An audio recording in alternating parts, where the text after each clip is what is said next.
Karides Doktoru kanalından herkese merhabalar.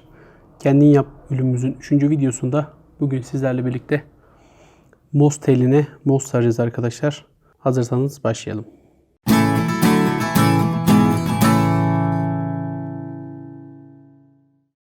Hazır hepimiz evdeyiz. Artmış, budanma zamanı gelmiş moslarımızı yavaş yavaş tellere saralım. İhtiyacımız olan malzemeler mos teli, misina ve yardımcı ekipmanlar arkadaşlar. Tabii ki artmış bir miktar mos. Mos tellerini Telci Ali Baba'dan alabilirsiniz. Güvenli alışveriş yapabilirsiniz. Aşağıya linkini bırakacağım. Ben oradan alıyorum. İstediğim ölçüleri bildiriyorum. Kendisi hazırlayıp kesip gönderiyor sağ olsun. Şimdi arkadaşlar mosumuz bir Fisidens türü olan Hucrecia. Bakın 5x5 telden ne kadar uzadı. Artık kurtulacaktı ve gördüğünüz gibi telden kurtuldu bir kısmı. O yüzden bu mosu bir an önce ayrı ayrı tellere sarmak ve arttırmak zorundayım. Şimdi ne yapıyoruz arkadaşlar? İstediğimiz boyuttaki telimizi elimize alıyoruz. Ben 5x5'e saracağım öncelikle. Ve bu mosları hepsi aynı yöne bakacak şekilde, yani hepsi birbirine paralel olacak şekilde, daha doğrusu yan yana şekilde bakın böyle yavaş yavaş sarıyoruz. Tabi bu kadar uzamaz genelde. Yani bu kadar uzamasını beklememek lazım. Ben uzun süredir bu mosu budamayı ve sarmayı ihmal ettim. Gördüğünüz gibi upuzun oldu. Açıkçası böyle olduğunda çok daha kolay sarılıyor. Biraz da işime geliyor. Tabi ben bu mos konusunda usta falan değilim. Türkiye'de, ülkemizde bu işi çok güzel yapan arkadaşlar var.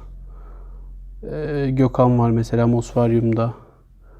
Onlardan rahatlıkla alışveriş yapabilirsiniz. Ben sadece moslarım çok arttığında nasıl sarıyorum sizlere bunu göstermek istedim. Bu işin de bir sürü yolu var, bir sürü tekniği var. Ben misina kullanarak yapıyorum. Benim kolayıma gelen teknik bu. Bakın mosların hepsini paralel şekilde dizdik. Aşırı sık üst üste mos olsun istemiyorum. Çünkü zaten çoğalacak, araları kapatacak. Altta kalanlar da çürüyecek arkadaşlar. Bu nedenle mosların üst üste gelmesinin hiçbir anlamı yok. Boşu boşuna ziyan etmiş oluyoruz bitkilerimizi. O yüzden sadece bir kat boşlukları dolduracak şekilde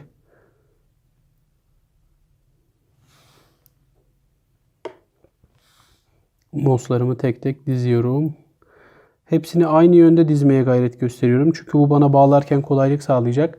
Evet, 5x5 tele moslarımızı dizdik arkadaşlar. Şimdi şu mosumuz şurada dursun. Şimdi bunu misina ile sarma işlemini göstereceğim. Çok basit, çok kolay teknikler bunlar. Bakın mosumu tekrar elime aldım. Bir elime misinayı aldım. Misinanın bir ucunu en uçtan dışarıda bırakıyorum. Sonrasında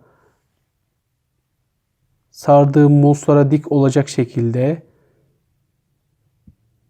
misinamı geçerek üzerinden sarıyorum. İkişer üçer tel atlayarak gidiyorum arkadaşlar. Çünkü sonra geri döneceğim. Aynı yerlerden geçmek istemiyorum. Bakın şimdi geçmediğim yerlerden geçerek buraya doğru döndüğümde tüm mosları en az 1-2 yerinden almış, kaplamış oluyorum. Son olarak uca yakın bir yerden geçeceğim. Ve şimdi iki ucu elimde serbest kalacak şekilde ayarladım. Ardından buraya bir tane düğüm atacağım.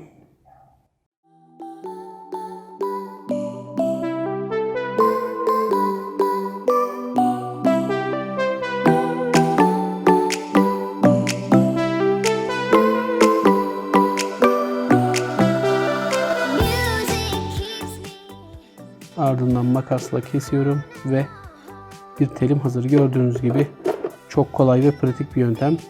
Tabi her mos bu şekilde uzunlamasına büyümüyor arkadaşlar. Mostan mosa belki yönteminiz değişebilir. Bu yöntem belki bazı moslarda zor olabilir ama Fisidens Hucrecia dediğimiz bu mosta bakın bu yöntem oldukça kolay ve uygulanabilir durumda.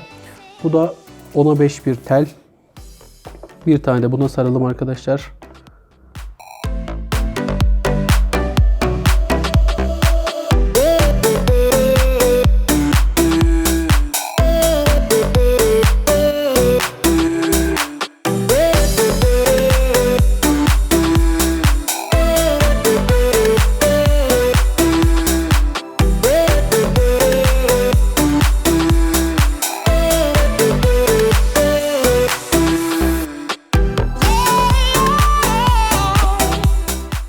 Evet, yine muslarımızı doldurduk.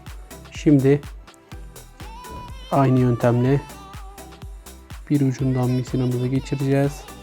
Fazla bırakıyorum arkadaşlar düğüm için ucunu. Ardından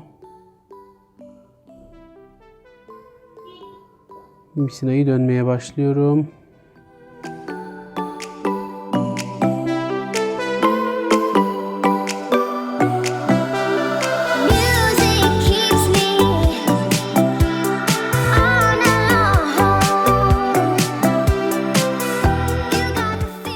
Sarım işlemim tamamlandı.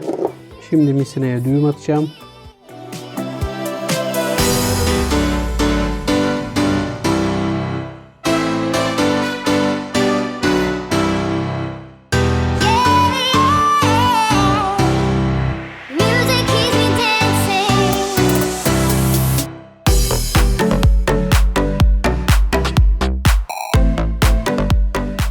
Bakın telim sallanıyor ama hiç mos dökülmüyor arkadaşlar. Bu yöntem gayet etkili bir yöntem. Evet, 2 tane mosumuzu kısa sürede hemen sarmış olduk. Videomuzun sonuna geldik. Bu sadece bir yöntem. Benim uyguladığım bir yöntem. Biliyorsunuz ticari bir kaygım yok. Kendi moslarımı bu şekilde çoğaltıyorum. Kendinize iyi bakın. Yorum yapmayı unutmayın. Kanala abone olmayı unutmayın. Görüşmek üzere.